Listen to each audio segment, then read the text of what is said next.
Good morning. I'm Brian Stelter, and it's time for Reliable Sources. We're going to spend a lot of time this morning talking about ISIS and ask what I think is a really important question. Are government officials overblowing the threat to the homeland, and are media figures helping them do that? But first, something we should all know more about: how radical Islamic views are spread. My first guest is a radical, an extremist. He has a strong following on YouTube, where he posts videos of his sermons and TV appearances. He believes that Islamic law known as Sharia should be implemented worldwide. British Prime Minister David Cameron has called his views absolutely despicable and appalling. On Friday, Cameron raised the country's terror threat level to severe and said Islamic extremism is the root cause for that alert. I want to ask my next guest about that. His name is Anjem Choudary. His rhetoric sometimes comes across like catnip to some cable news shows. Here he is on Hannity on Wednesday night. And let's be honest, the appearances often devolve into shouting matches that generate a lot of heat, but not much light. But I have a lot of questions for him myself, and I hope we can get right into those right now. He joins me from London. When you saw the video of Jim Foley being beheaded earlier this month, how did you react? Because virtually everyone here in the U.S. reacted with horror. How did you react? Well, there's no doubt that beheading someone is a very gruesome and terrorizing act. And I believe that that is precisely the agenda of the Islamic State, to terrorize the enemies who they perceive to be their enemies so that they leave Muslims alone. Remember that, as far as they are concerned, the Americans and the British committed, all kinds of atrocities in the same area, and they're thinking about bombing Muslims again. How can you not look into the camera, though, and unequivocally condemn the beheading of a journalist who was there trying to tell the story of the people affected by bombings and killings in Syria? Well, quite frankly, I think it's completely pathetic and absurd for you to ask a Muslim to condemn the killing of one individual when hundreds of thousands of Muslims have been slaughtered, of which you don't know the name. People have been raped and they've been humiliated. We have our sister Afia Siddiq in America, who was beaten and tortured. But I'm talking about a specific case that has been widely publicized about a journalist who was actually trying to tell the story of Muslims in the Middle East. Mm-hmm. Well, as I say, I think that this is the result of the barbarity of the American foreign policy. And, if we're not going to talk about the cause... And you've said that again and again. But don't you understand that journalists are in a unique category? The others who are apparently being held by ISIS as well are in a unique category. They're trying to tell the story of this population. Mm-hmm. Actually, I think your own assessment is completely different to the Muslims. As far as the Muslims in the region are concerned, they're not making a distinction on the one hand between civilians and military, because they see that the general populace of America have re-voted for people like Obama and Bush, who continued their policy of tyranny in the area. And secondly, they see the journalists as really the propaganda machine of the Obama administration, meaning look at what happened, for example, in Gaza. That's a crazy thing to say, given that the only reason why you know about Abu Ghraib is because of American journalists. The only reason why you know about the abuses at Guantanamo Bay are because of American journalists. No, that's not actually true. Because, nowadays people don't need American or British journalists because everybody has a camera, let's face it, on their phones. Oh, come on. And you can see via social media. Well, I mean, if you're not going to allow me to finish a sentence, really, we can have a shouting match if that's what you prefer. But allow me to finish at least a sentence. You invited me onto your program. And what I'm trying to say to you is that people perceive the journalists in general, in particular the Western journalists, in a very bad light. When you talk about propaganda, you realize that many people here in the U.S. believe what you post onto YouTube is propaganda. And there's been calls to actually censor that content. How have you reacted to that?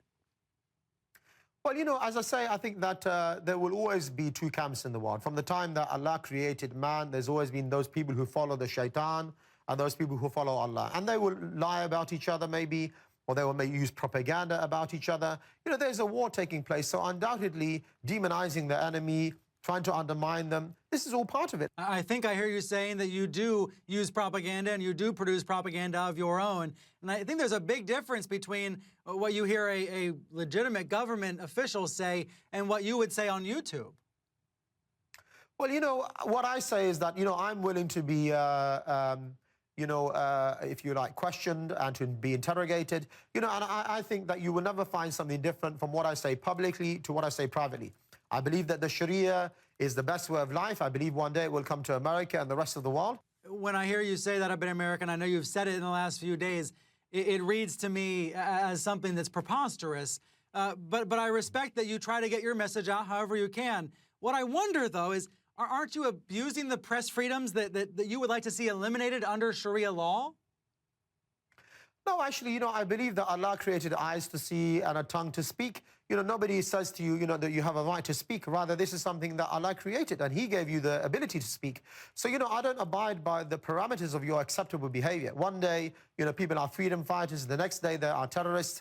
At the end of the day, what I say is that we act within the boundaries of divine law, and that allows me to speak, and I will use every means at my disposal to pass the Islamic message. Now, if that agrees with your own principles of democracy and freedom, but then fair enough. If it does not, this kind of network and this kind of conversation would not happen under the kind of environment that you'd like to see exist.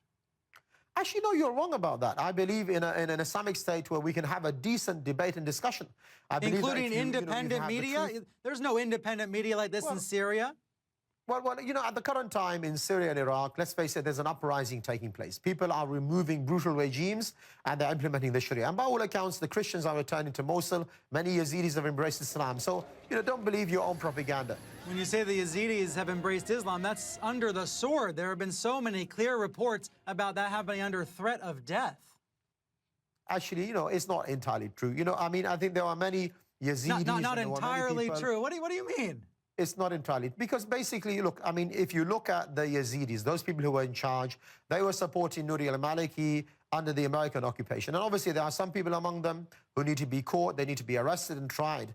But for the vast majority of the people, especially the women and children, nobody will ever target. But for the vast majority of the people, they can embrace Islam, or they can live according to the law of the land, which is Islam. It's just not true. Those people who are being targeted are the criminals, those people who have committed crimes, and definitely they need to be tried according to Islamic law.